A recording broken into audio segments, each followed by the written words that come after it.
Why? I was just about to say, why you doing that like an old ass man? Like, Uh, yo, I learned that shit a long time. But that the worst part about smoking like fugs, like when you do the joint and it's this the smoke goes right up your nose. You try and be cool and it just go up. I never smoked a cigarette in my life. No, Never. for real? Never. More you ever smoke a cigarette, Maurice? I've smoked a cigarette, but I'm not a smoker. I smoked cigarettes when I was younger. Oh, yeah. See? Hey, everybody smoking's cool, people. Smoking. No, not that long, sir. I despise smoking now. Start the episode, Eddie. Just with it. That's why I'm mad with it. With it. With it. That's why I'm mad with it. Straight out the trap with it. Whatever you want, whatever you need, it's on tab. Get it. That's why I'm mad with it. That's why I'm mad with it. That's where I'm at. Okay, you chasing clout? Oh no way, your shit turn. What's going on, ladies and gentlemen? It is Eddie Liles and Terrance G with the I'm Getting Cold podcast. What's going on, people? Our special guest today is none other than Mr. Maurice Sims, House of Comedy. How you feeling, sir? Sir. Yo, let's get this squared off correctly. It is Atlanta comedy shows, but I seen you with so many different shirts on. Like, I don't know what it is, man. All right, so originally it was 27 Ways Entertainment. Okay. But I did a show in Athens, Georgia, and I was trying to get a show that had mass appeal that would attract whites, black, and everybody and their grandma. okay. But none of the white people showed up. So I asked my trusted white friend, who I can ask all my white questions to, I asked him, why did white people not come? He said, Maurice, people didn't come because of the way you spelled the word ways. So the way I had it spelled was 27 WAYZ. Right. So he told me as a white person, because I saw Ways, I knew it was a black event. Black show.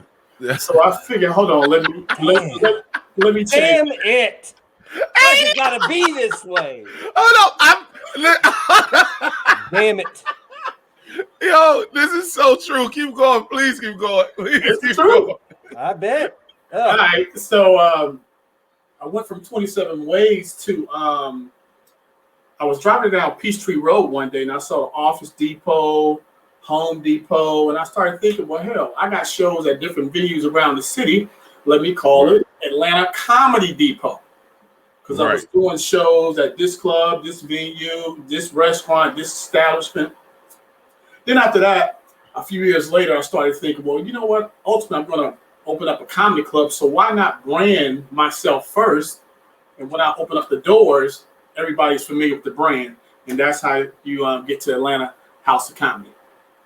Yo, as a producer, I love it. I'm not gonna lie to you. The producer in me loves it, and I tell people this why. All right, so when I first started doing shows, I had my brand as DC Star, and that was because I was working with a guy named Alex Star, and then I was the brand new comedian on the scene. So I was like, oh, my name's gonna be Eddie Liles, D Comedian, right? I had the whole D Comedian thing, so I was like, all right, DC Star, right? And what I found was his last name was spelt with 2 R's, like Maurice Star.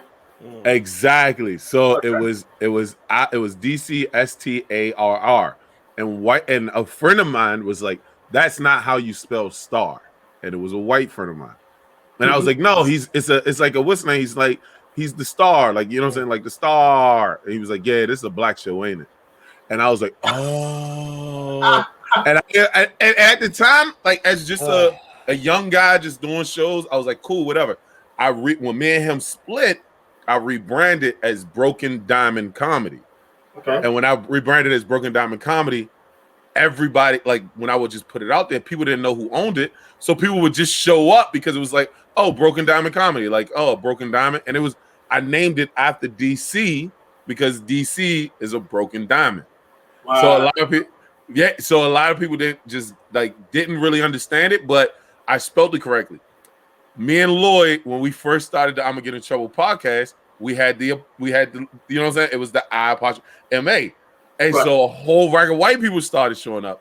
And it was like, with his IMA, right? So every time, and I swear to you, every time I say I'm gonna get in trouble, when people are like, "Hey, what's the name of your podcast?" I'm like, "I'm gonna get in trouble." Every white person says or a lot of people that a lot of white people say I apostrophe MA, and then a lot of black people just say IMA. Okay. It's weird that like how things are spelled, you can kind of tell what kind of person is doing the show. It's very weird. But go ahead. So check this out. Excuse me for interrupting you. So I would wear the shirts all the time, and people would ask me, "Where's the Atlanta House of Comedy?" And I would always have to explain to them, "Hey, we're opening soon. We're opening soon," but we didn't really open soon. So I figured, hold on, I'm tired of answering all these questions all the time. Let me do Atlanta Comedy Jam. Let me do Laugh Atlanta. Let me do Georgia Comedy Festival. Hey, let me do Atlanta Comedy Festival. Wow. You have the Georgia Comedy Festival and Atlanta Comedy Festival, bro? All of them, sir. Damn right. Oh, all of them, sir. Now, so first, don't apologize to Eddie for interrupting him. He is a long-winded motherfucker. All right, so don't apologize. Wow, that's all, bro. That is so. I don't know. I don't know if you know. I'm one of the founders and the CEO for the DC Comedy Festival. Wow. Okay. Yeah. So that's why I'm like looking at what. All right. So what made you do your festival, dude? Real talk. I was in the shower one day, and God blessed me with the idea. That's normally how it happens. It was real. I was in the shower, and the thoughts come in the shower. And God pretty much told me, "Hey, Maurice, do a comedy festival at Apache Cafe." So I was doing a monthly event at Apache Cafe already. So I went down to the venue owner, and I said, "Hey, this is what I want to do, and I want to do it at your venue." And this is probably about 10, 11 years ago. Wow. So I didn't really know what the hell I was doing. I was used to just open mics and doing my weekly events at different venues around the city. But I figured, hey, let me just showcase a lot of comedians in Atlanta and see what happens. Right. Luckily for me, are you familiar with Noah Garden Schwartz? Yes. No, not. So he's also, I mean, I know he's a stand-up, but he also helped write or was a writer on the Amazon show, The Marvelous Miss Maisel or whatever, right? Well, yes. Noah started in Atlanta.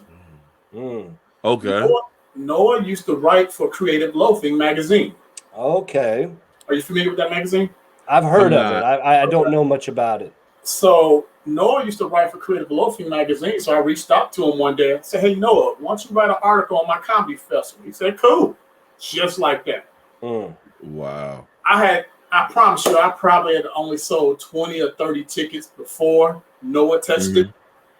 So I used to work at Georgia Tech at the time. Creative Loafing would come out the Thursday before the Friday of the comedy show, of the comedy festival. So everything is connected to my phone. I'm at work around 9 o'clock. Phone just bouncing. And I checked it, and I'm starting seeing all these ticket sales. I was like, man, where's all these tickets? Where's this coming from? So I went to get Creative Loafing. Dude, open it up. On the front page, it had Atlanta Comedy Festival, page 9. On the front. Wow. Open it up. Noah did an article and put the website, sold the comedy festival out just like that. Wow. Dude, I was lucky. Was it like something that he wrote? Was it a style in which he wrote? Like, do you know what it was that specifically was that he wrote to make it sell out? Like, the name did it. The Atlanta Comedy Festival. Yeah. The name did it, and the website address. Damn. That's it. Oh yeah, because you bought the URL. Smart man. So Smart man. I didn't have any famous names, not one. Right. Only local talent, ATL Comedy Festival. But Atlanta is popping like that. You gotta show that joint off. Gotta show that joint off, bro. That's sick. That is sickly. But Atlanta's been popping like that, man. So what would you say about the Atlanta comedy scene for people coming to Atlanta that never performed there before? This is the only thing I know. I'm not a comedian, so I started this 14 years ago. So it's the only thing I know. I only know garbage when I go elsewhere, and it's just a shittier city. Right. But as far as Atlanta, I easily top 3 in the country. Hold on. What's top 1? What's top 2 then? What's top 2? You gotta go. You guys say it. Well, Atlanta's number 1, first of all. LA, we go LA. See, I was trying to avoid answering that question. I said top 3. You're not gonna do that. You can't skip the questions here. You can't skip that shit. look, true to Atlanta. Notice that Maurice didn't rank it though. He didn't say, look. It's definitely it's top 3. You figure out what the fuck that means. Exactly. Number 1. I gotta say Atlanta's number 1. Yeah, I think Atlanta moved. I'm not gonna go. I still think New York and LA are tied. I think they're 1-1. I just do. I don't know if it's gonna change after the pandemic. I do think what's the name? But Atlanta definitely put their name on the map, bro. It's over. Like that. Yeah, it's Atlanta. It's like you can try to debate New York and LA because of the breakout part, but Atlanta. Yo, Jenna Rose says Chicago still got some talent. That's a fact. Chicago has pumped out killers. Hey, Chicago pumped out killers, but I think Atlanta got them beat now, bro. I'm not even joking. But I think Atlanta got them beat. But they live in Atlanta now. That's the other part. Everybody. It's like all roads lead through Atlanta now, man. Especially now that LA shut down and New York is basically shut down. It's like Atlanta. Who was the only one that didn't shut down? We were shut down for 2 months. That's it. Y'all was not shut down. Stop that lies, man. Sir, we were shut down from the second weekend of March until June. And the Georgia boys said, fuck that. And then what happened in June, that's when all the rioting was happening. So even though we were open, people were still nervous about coming downtown to come to a comedy show because the majority of our venues that I do shows at are downtown. So it would be a riot outside. We on the inside telling jokes. Right. I've been trying to get down to Atlanta just to pop in a whole rack of shows because we get a lot of comedians for the DC festival from Atlanta. Okay. And then a lot of I deal with a lot of stuff in Baltimore because it's so close to DC. A lot of my friends are Baltimore comics too. So a lot of the Baltimore, I heard you had a couple of them, you had the She More Funny girls down there. Ray Diva, what is it? Ray Diva, Maria Sanchez, Tiana, woo woo. But yeah, I want to get down to Atlanta, but I think Atlanta is. I think all paths lead through Atlanta now. And how does that feel to literally be able to say yo, we're one of them towns that if you want to really make it, you got to come through us. Hey, it's always been like this, sir. It's always been like this. So I don't know anything different. Right. I have people who kind of have my ear and they'll tell me who's funny, who's not. And actually one of them's from Baltimore, Lawrence Owens. Well, not Lawrence Owens. Yeah, we know DC. He's from DC, yeah. But he'll say he from. What did he say? We had him on last week. Landover. He from Landover. Okay. He everybody else would be I'm from DC. He nah, I'm from Landover, Maryland. But yeah, LO, that's an OG. We actually did, like I said, we had him on last week. He taught both of us a lot. So yeah, that's yeah, he's a really good dude. What do you think y'all's style of comedy is of Atlanta, right? Everybody comes in, every city has their own style of comedy. What is Atlanta's style of comedy? What would you say Atlanta's technical style is? Of course, everybody got their regional jokes. But here, I think comedians can really be themselves. I think LA is so phony and fake. I love it. Shots Feel fired. me? No, I'm not trying to fire any shots. It's true though. It is true though. Let's fire those shots. Motherfuckers at LA do try, like a lot of motherfuckers at LA do be trying like cut. They don't want to offend nobody. They want to make sure that shit can make it to TV. I think here you can be yourself, and your peers will help you out. I'll give you a perfect example. Our Tuesday night event, we'll have 30, 40 comics there. We can only get 10 to go up. And so you can go up there and bomb, or you can go up there and kill it. But once you walk outside, you have at least 10 other comics going to tell you, hey, Maurice, well, if I was a comedian, this is what you can do to make this funny. I'll take this out, but I'll add this. And it's all love. Okay. So your peers are helping you get better. Right. And it could be anybody outside our doors that come to our Tuesday night, because everybody in Atlanta comes to our Tuesday night. And on top of that, you have the newies, the rookies, anybody that's filming, they'll come through. Chris Tucker comes through and perform. I mean, everybody comes through. And it's just all love. No one's starstruck. No one's hating. At least I don't see it. Right. I think it's a really a well-bonded comedy scene in Atlanta.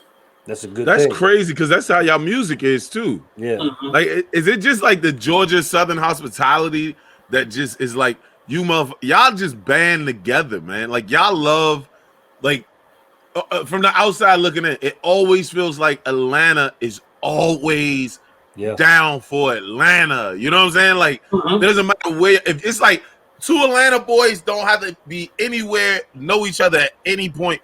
When they see, like, oh, you from Atlanta? What's good? Like, and y'all like merge. Y'all always helping each other out. Where does that come from, bro? Like, or is that just something that we see, but that's not really a reality? I'm from Alabama, so I've always been like this all my life. Okay. You know, I grew up with friends that are my friends to this very day. You know, I'm talking about 40-year friendships.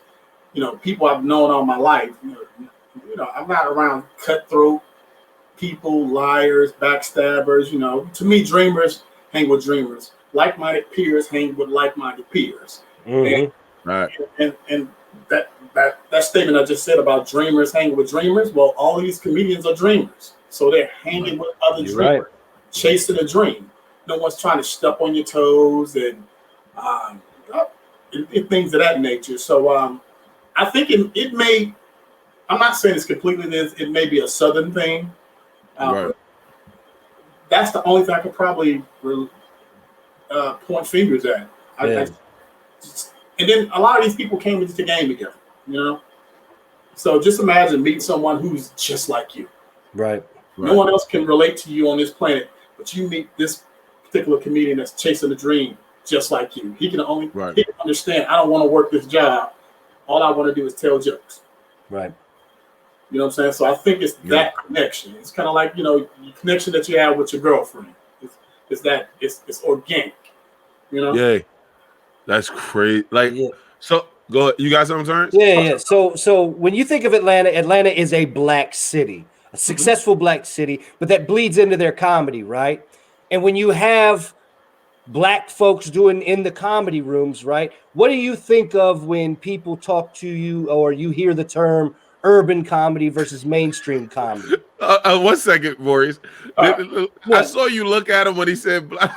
This is a normal question for Terrance. If you listen to any other podcast, he has asked this question to everybody, which I love, but it just is what it is. Like, go ahead, though. I didn't mean it to be offensive. I just wanted to know what it everybody wanted to make, you know, with your accent, when you say black, everybody got to wait and be like, all right, go ahead. Oh, yeah. I didn't take it that way at all, sir. I don't consider my rooms urban. Okay. But I also don't consider them mainstream. To me, funny is funny. Funny has no color. I agree wholeheartedly. No, we have everybody. Before the pandemic, everybody came to our comedy show. Was it majority black? Absolutely, because we have a majority black city. But it was 40% other. Indian, Asian, Hispanic. And the comedians that I book I book funny. Right. I book comics that can make any culture laugh. Period. Any culture laugh. That's it. Right. And that's why my rooms have been around 10 plus years, because I'm known for the funny. Right. Right. It ain't ghetto. It ain't mainstream. It's funny. So you start on time. That's what you're trying to say. Sir? You start on time. That's what you're trying to say. Hey, for the most part, if I list 9 o'clock, we're starting at 9:15. And Ben and Lawrence was talking about this because Lawrence is like, I don't like going to certain rooms, and it's not that I have a day job, man. I have a job. Like, comedy is not paying, especially now with the pandemic. Comedy don't pay all my bills yet, so like it only pay for part of them. I gotta work this day job. I can't be up at 1 o'clock in the morning out. You know what I'm saying? Like, I kind of gotta be. So if you say the show start at 9, at 10 o'clock, I'm like, all right, bro. I'm just start roll see call. y'all later. Yeah, I don't think I'm gonna roll out, bro. Don't put me. You don't gotta put me up. Look, man, starting 30, 45, an hour late. That's stupid. Yeah. You're gonna just lose the night, because the people that came there on time, that had to wait now for the joke, they're never coming back ever again. Right. You know? So now, for the most part, I start on time. If not, no more than 15 minutes after showtime, and that ain't bad. That's like going to your movie theater, and the movie, right? You know, it got cranked up. Yeah. So previews. Yeah, so you run shows and you book shows and everything, Maurice. Like, tell us. Obviously, you got to be funny, but what's that other thing that Maurice Sims looks for? Funny. Believe it or not, I don't like excessive cursing, excessive use of the N-word, because that ain't funny. You know, you have to be quick on your feet, and be passionate about the craft. You know, always writing. You know, if you've been doing the same jokes for 15 years, what good is that? You know, people that are passionate about their gift are going to tweak it every day.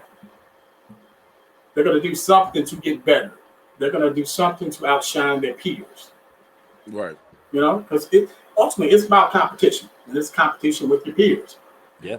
And you want to be funnier than your peers. You know what I'm saying? Facts on facts. So, facts on facts. Yeah. So it's kind of like being a record company executive. When you hear a hot rapper, or you hear a dope voice and a singer, you know, wow, this person has it. Right. You know. I think so like I said, and I always talk to our audience about producing and the struggles that producing causes, right? Especially like you said, you're not a comic, right? Right. So I feel like you are in a better place, like a much better place than me, because then it's like I have a hard time struggling between the producer element as well as the comedy element. And what I mean by that is, like, you get a lot of people who they're like, oh, you ain't put me on your show yet. Like, get out of here, fam. Like, I don't even rock with him. He don't like me. No, I'm saying that's the producer part. See, the comedy part for me though is then I don't get on their show because I didn't put them on mine. I'm like, come on, are we really want to do this? Like, I don't know you. Like, I tell people this, y'all. Like, I really don't be knowing everybody. Like, you gotta get on a radar. Like, if you want to be on a person's show, you gotta. That's just. I'm sorry. That's just how it works. Do you have to have that conversation with people all the time? Like, listen, bro. Like, I'm not going to try to be like I'm the big time gatekeeper out here, but I didn't book you because you're not on my radar, bro. Like, I don't know who you are. Right. Nah, I don't do that. Hey, let me tell you something. Is that the part that's on my asshole, Terrance? Is that the asshole part of me? Oh, man, I mean, that and other reasons, Eddie. I'm king of the assholes, not personally, but I think that's the perception. But I'm really just like this. This isn't an act. Right. Again, like last night, we had 10 comics sign the list, and I didn't put up not one of them. Because so much heat came through. And And when the heat comes, you already know what it is. Yeah. You got bumped, bro. Part of the game. Yeah, you got bumped, bro. It's just how it goes, man. You got bumped. In those moments, I never understood the comics that get upset about getting bumped because if nothing else, like you get a free show. Mm-hmm. You get a free peek behind the curtain to something. Mm-hmm. I do understand that, Terrance, but the problem is that I went out of my way to perform. And every comic I understand that. Every comic wants to get better. It's like going, like if you play a sport, if you go to the basketball court and you want to get some burn, and LeBron James and them come in and then they just run everybody off the court, you're not gonna be like, yo, I got to see LeBron James. I'm white. Don't talk to me about a basketball court. Mm-hmm. all I'm saying is everybody wants that burn. It does get frustrating, but to that point, it is part of the job. That is part. You breaking up the list. That's part of the job, bro. Like if somebody bigger come in, they come in. I'm sorry. Well, you know what I like to do now is I'll tell people, hey, look, unfortunately, we're not going to get to anybody on this list, but hey, I got another event tomorrow. Why don't you pull up there and you'll be the first 1, 2, 3. You know what? You know, I used to just didn't address it at all, but then it got to the point where people perceived you as being difficult, an asshole, favoritism, you don't like me and all that stuff. So now I had to realize, hey, Maurice, you don't want that. You don't need that. That's not good for business because this person may be somebody one day and he's going to remember this stuff. So now I try to sugarcoat everything without not addressing the issue like I once did. So I'll even apologize. Do I have to do any of this stuff? Absolutely not. Hey, Eddie, I apologize, sir. We're not going to be able to get with you this week. But, hey, if you come back next week, I promise you'll be one of the first two to go. Hey, I got this Thursday room. I got 5 minutes there. You can come up. Just soften the blow a little bit. Yeah. So, but for a long time, I wouldn't even do that. Yeah, I still don't do that. Like, I still don't do that. What kind of career field are we that we are paid to kind of make fun of ourselves and others, but damned if you talk to us wrong. Oh no, comics are sensitive creatures, bro. Let's not play. Like we talked about this shit before. I'm sensitive as a mother. I don't show it, but like I had to explain that to somebody else. It's like my sensitivity comes out where I just want to fight. Like it's like, all right, well, see me outside, fam. Like, yeah. I've had that happen to me over 14 years. That's happened to me twice. When somebody was like, see me outside. But it was somebody from Chicago, you know, one of them hard places, something like that. So when I got to the point where I tried to explain to him, hey, this is what's going on, but he didn't care. I got my girl here and my family here, dude. What are you doing? I done drove 11, 12 hours, you know, dude, I can't do it. Wow. Do something. So when you hear that aggression, I'll be right back. You walk away and you never come back. You can argue. I don't know. Let me go find this nigga that you're talking to. Let me go find. I gotta change my goddamn shoes. Hold on a second. Let me find this dude that you think you talking to. I don't know where he at. Give me a second. So go ahead, Eddie. Go ahead. I was trying to figure out, like, so you had House of Comedy. So are y'all opening the club, or y'all in the plans of opening the club? Like, what's the deal? Put like this, I book for a comedy club now. Okay. So believe it or not, I'm learning so much, but I'm learning on somebody else's dime. It's a good thing to do. Can I promote a local comedy show at a restaurant? Absolutely. Right. Can I promote a comedy show at a club? Or, well, not a comedy club, but any venue, I can do that. Right. But now that I actually book for a real comedy club, I see the inner workings without the risk. Because nobody's going to teach you this. No. You have to have a passion for it. And you have to want to do it. Right. So I used to do a Thursday at Atlanta Comedy Theater. Gary ain't going to show me nothing because he knows I'm the competition, ultimately. Right. And I'm still the competition with him. But, dude, it's 3 million people here. You can get your 300, I get my 300, and we can be friends. You feel me? And that's what I look at. Yeah. You know, since I've been with Oak Comedy Lounge, and I took that over because initially I just kind of went there just to promote. And, you know, somebody else was doing what I'm doing now. But unfortunately, that didn't work out, and ownership gave me complete control of it. And the first thing I did was, I don't know who's funny outside of Atlanta. Right. And I know if I ask some comedians, they're going to do exactly what you were talking about earlier. They're going to book their friends because they book them. Yep. And what happens is, I don't know if you're funny or not until you get there and you downstage. And then you kill the crowd. Yeah. So what I ended up doing was, there's about 4 or 5 comics whose opinion I trust and who have my ear. Right. And one of them is Tyler Chronicles. Okay. Are you familiar with Tyler? Not off the top of my head, I'm not. Well, Tyler's on Wild and Out, on Gossip, on VTV. He's also on the radio station here on V103. Okay. But yeah, Tyler he's extremely talented, and he's pretty much the face of my brand right now. Okay. I mean, everybody's the face, but he fits everything about my brand. You know what I'm saying? As well as pushing himself. But his opinion I trust wholeheartedly. And so when I first started booking Oak, I reached out to Tyler. Tyler told me about Marshall Brandon. Okay. That's the guy. Yeah, we had Marshall on the podcast. Shout out Marshall Brandon. Yep. Doing his thing up there in Connecticut. Tyler told me about Marshall Brandon,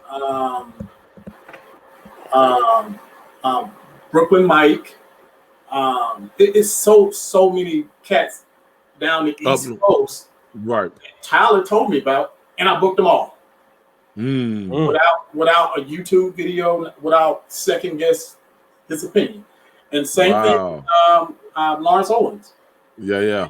He's kind of my ear. So if anybody say they're from Baltimore or the DMV, right, I get on the phone and I text Lawrence, and he'll tell me. It's like, yo, I know Lawrence for a long time. Yeah, I know he will tell you, and he will tell you up front. Yeah, he'll tell you exactly who it is. That's pretty much how I started meeting a lot of comics outside of Atlanta, as far as booking them for Oak. Okay, that's the one thing that, like, what the festival did for us was it did put me in contact with a lot of people from other cities, and I got to see their tapes up front. Right. And that was one of the things that, like, when we book shows, like, it's a lot easier to maneuver when you already got your tape.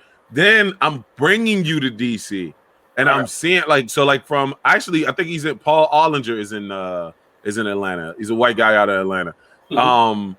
And like just getting up with him and seeing different shit that he does, and fucking Sherry Diaz is in New York, but she does a lot of shows in North Carolina. Like, a lot of connections come from other comics, and that's what I always try to tell comics is, like, you kind of need to build relationships with comics, not because you want to kiss butt or anything like that. You never know where somebody's going to go. And you can piss somebody off and then lose an opportunity just because, you know what I'm saying? And it does suck, but I think that's the name of the game in a sense. Like, networking is part of our game. And so like I run into this, and we were talking about this with Rob Love yesterday. Comics promoting themselves, right? Like, that's what, like, getting on the radar, that's one part.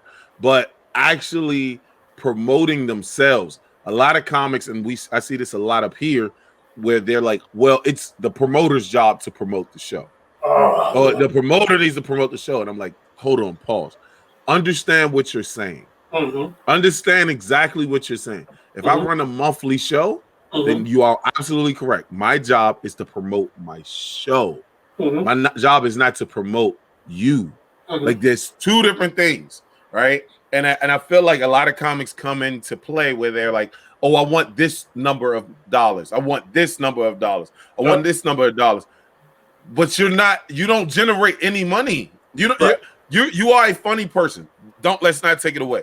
I will give you my budget because you are a funny person. But if I got to spend money to get people in the building, that's less money I can give directly to you. Right. So do you run into that, or do you feel a little bit differently about that? I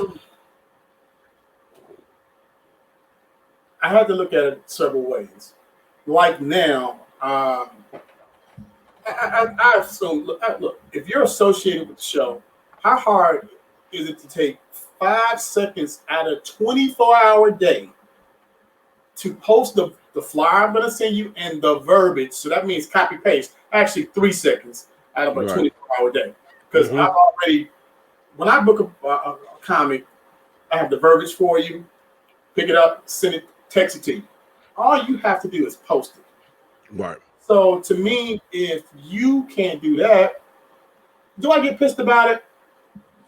Just a little bit. Does it make me angry? No, because guess what? Right. I'm gonna pack it out regardless. Right. I'm gonna pack it out regardless. I push comedy and not necessarily the comic. Yes. Right. That's why my events are called the Heavyweights of Comedy, ATL All Stars of Comedy, ATL's Comics Unleashed, the best damn comedy show, period. So when you see these things on a flyer, it makes you want to come. Right. And I'll put everybody's face on the flyer. That doesn't mean they're going to be there. That's why it always says featuring local and national touring comedians. Right. You know what I mean? And then it's all Atlanta comics or comics who've always supported me over the years. Those are faces that I put on flyers. Right. I see. I don't do. Our manager that helps us book, she hates it. I don't do flyers.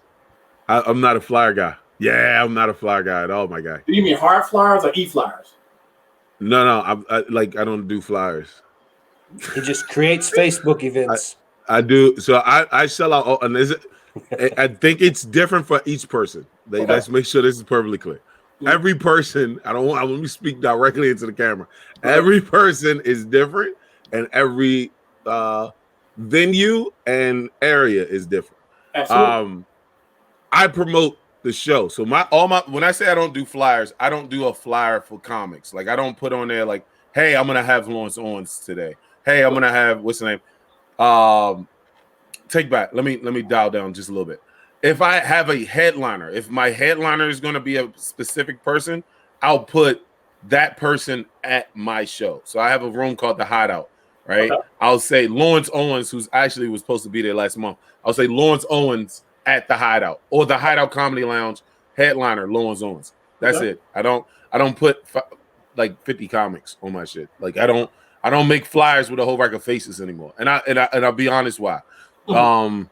Because I started learning that people were coming out for comedy.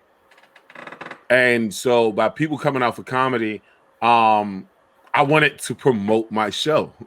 Okay. I didn't want, you know what I'm saying? So I was like, let me promote. So like, even when I'm gonna get in trouble when we, cause this started as a live show. Okay. Even with the live show for I'm gonna get in trouble, we didn't even put our faces on it. We literally just put, I'm gonna get in trouble. Like it was the I'm gonna get in trouble comedy show. That's all I put. I did the venue and we took a picture on stage with the audience in front of us. I put the audience in front on the picture. That was it. And sit that bitch out. So this is the kicker, right? When I don't do that, I also don't ask comics to promote the show. Mm-hmm. If you promote it, you promote it. It is a good thing. If you know you're going to be on the show that night and you don't promote it, just like you said, I'm like, okay, you can do that. If you want to do that, you can do that. But people that do, I do pay a little bit more attention to, just because it's like, okay, you supporting me too, and I appreciate that. Mm-hmm. But I do a lot of Facebook events. Mutual investment. Yeah, I do a lot of social media advertisement. So that's where I just get majority. So I pack out 350 seats. Nobody's on the fucking flyer. I feel you. That's what I do, and occasionally I'll put a face on the flyer, but not really the name. Right. Yeah, because it is a business. It is a business, and I think we get a lot of comics. So we get a lot of our listeners are through podcasts, like through the podcast channels. We don't really get that many live.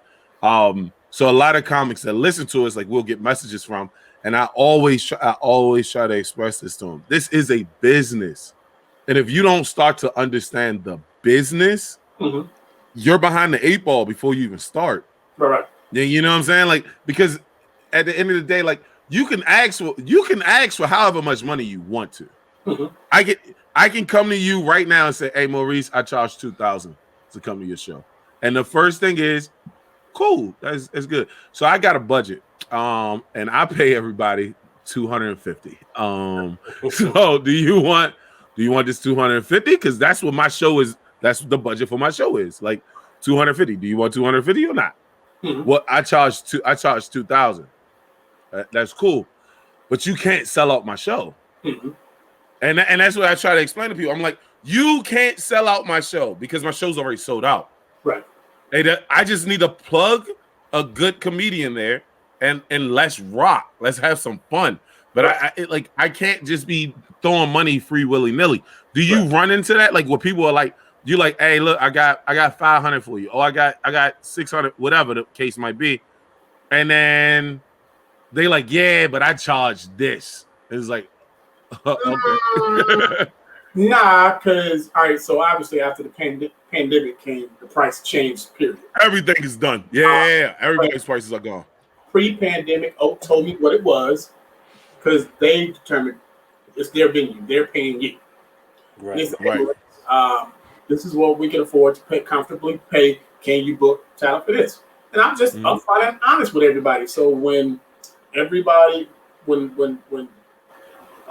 Lawrence, Tyler, or anybody who referred someone else, I was completely honest with them. This is what it is.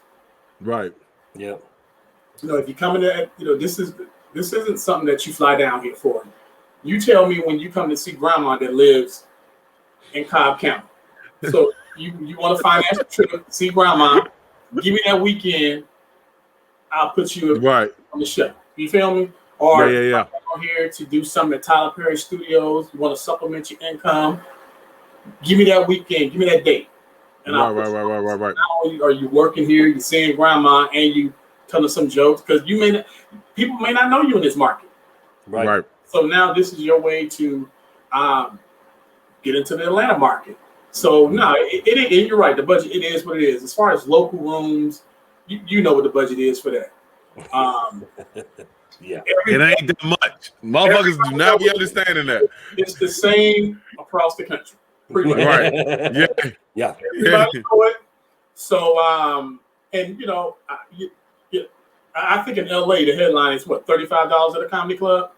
If you lucky, you get get 50. 50. 25. Last somebody said, because there's no LA ain't really that many there's no real headliners out there. Like unless you like one of the big boys.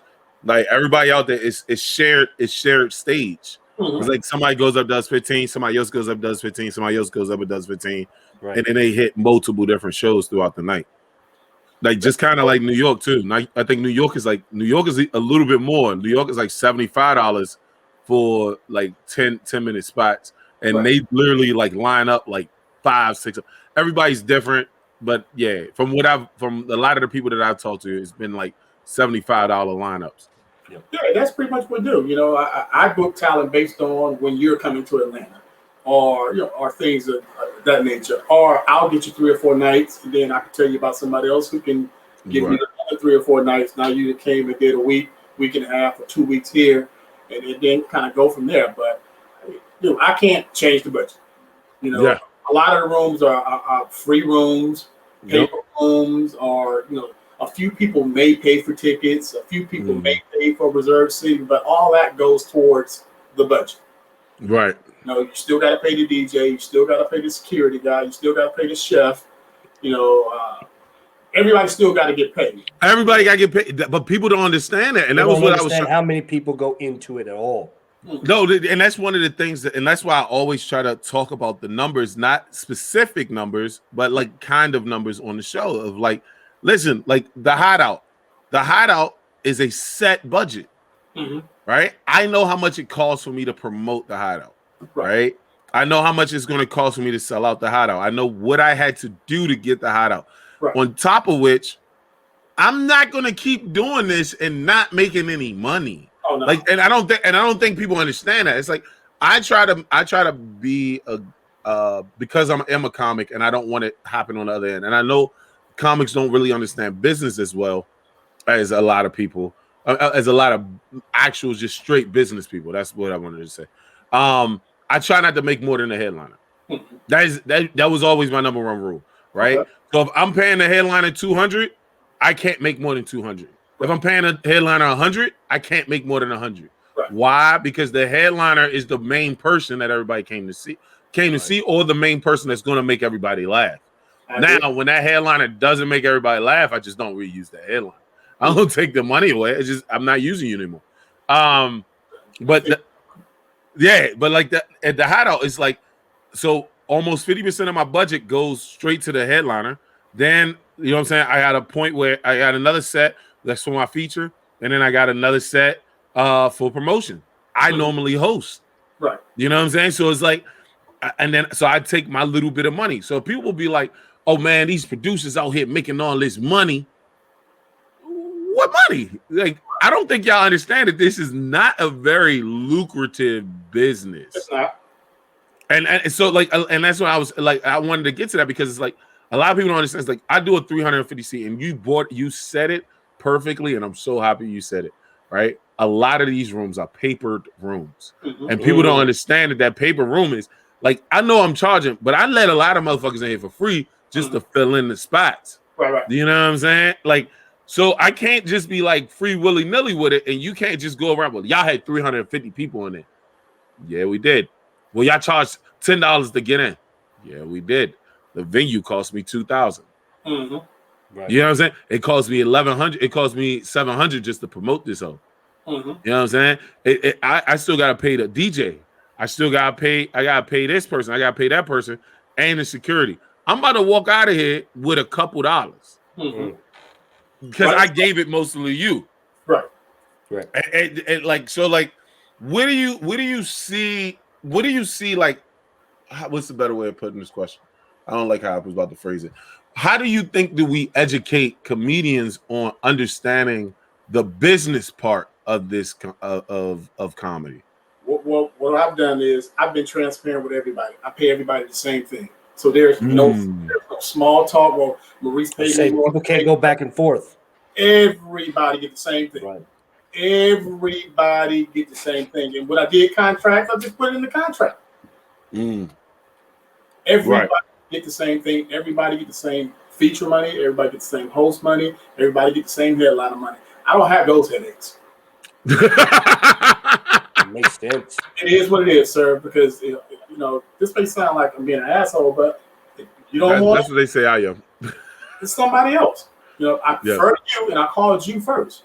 Right. But then you get to the point where you realize there are people that don't want to work with you, that just don't see the bigger picture. Well, cool. You don't see the bigger picture. I got these other 30s over here who see the bigger picture, and I'm gonna take this ride with them.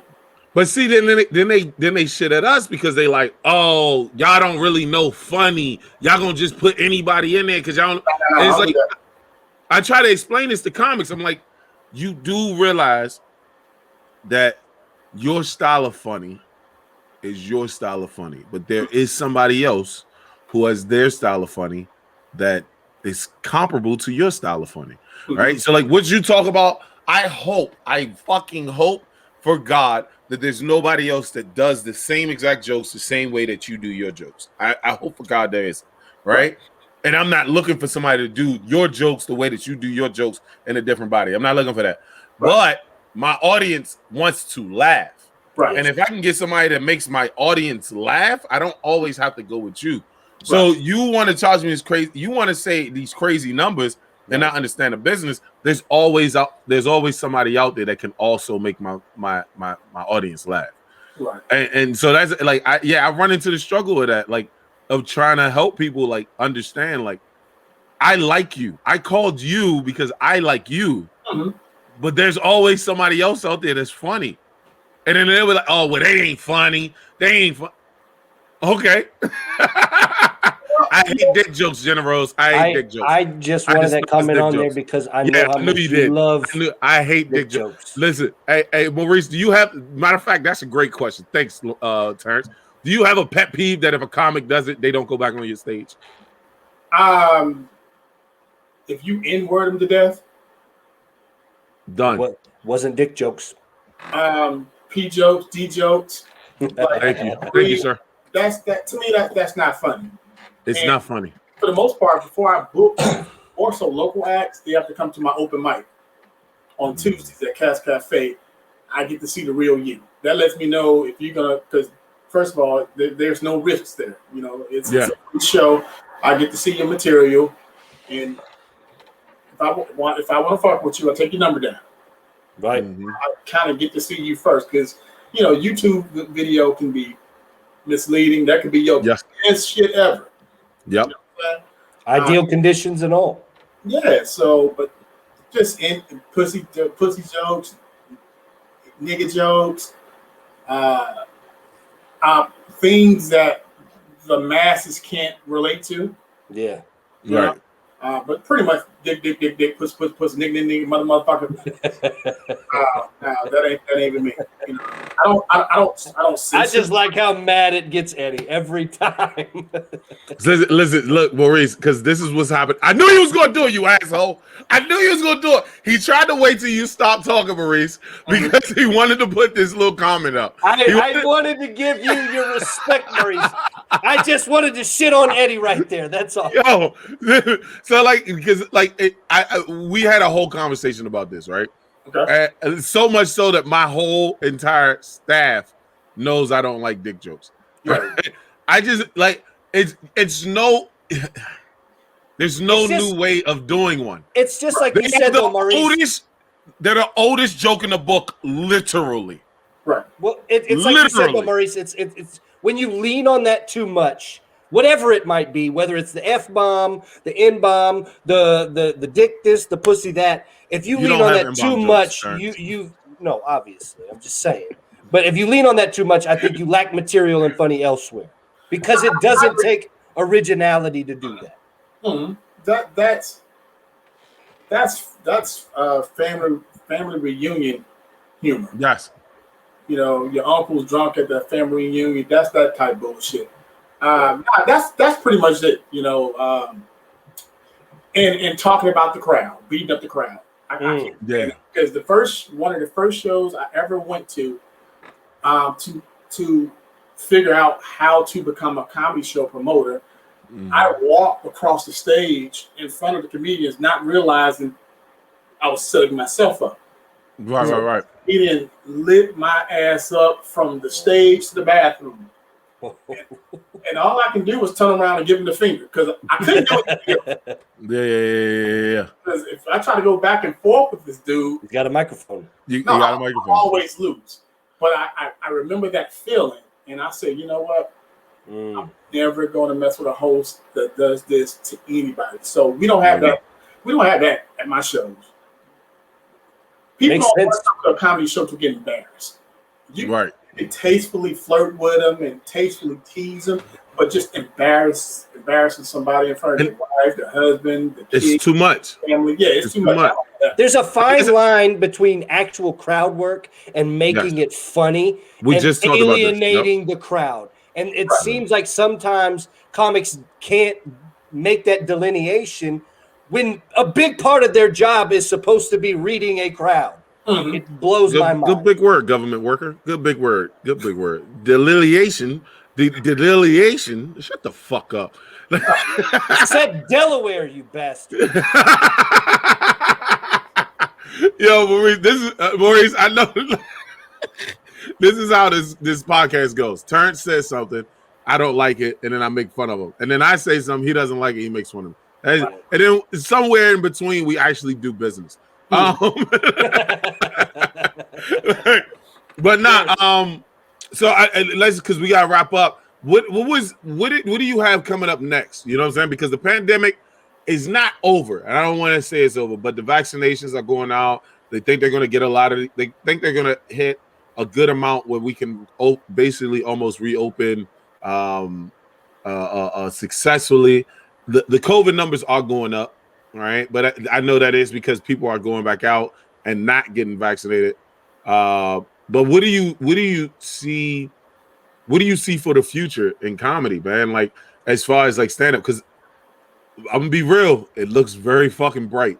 We got fucked up. Oh, we got fucked up in comedy. That's a fact. That's because you're in Georgia, Maurice. Come on, man. Don't do that.